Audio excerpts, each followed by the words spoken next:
Islamabad high court ने इमरान खान की जमानतों से मुतालिक तहरीरी हुक्मनामा जारी कर दिया है।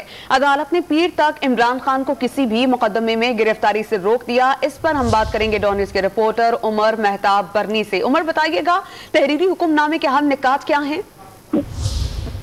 जी देखिए, इस्लामाबाद हाई कोर्ट ने साबिक वजीर आजम इमरान खान को गिरफ्तार करने से रोकने के तहरीरी हुक्मनामा जारी कर दिया है। अदालत ने इमरान खान को 16 MPO के तहत गिरफ्तारी से भी रोका है। अदालत ने हुक्मनामे में कहा है कि इमरान खान को पीर तक गिरफ्तार ना किया जाए, किसी और क्रिमिनल केस में भी इमरान खान को पीर तक गिरफ्तार ना किया जाए। जस्टिस तारिक महमूद जहांगीरी और जस्टिस सरदार इसहाक खान पर मुश्तमिल लिवियन बेंच ने तहरीरी हुक्मनामा जारी किया है। ये तहरीरी हुक्मनामा जो है वो इमरान खान ने हासिल कर लिया है और अब से कुछ ही देर में वो इस्लामाबाद हाई कोर्ट से तहरीरी हुक्मनामा लेकर रवाना होंगे। ज़राए की जानिब से 2 पॉसिबिलिटीज बताई जा रही हैं। ये भी कहा जा रहा है कि आज हो सकता है कि इमरान खान आज की रात बनी गाला गुजारें, लेकिन जो दीगर ज़राए हैं वो ये भी कंफर्म कर रहे हैं कि उनको लाहौर भी यहाँ से शिफ्ट किया जा सकता है।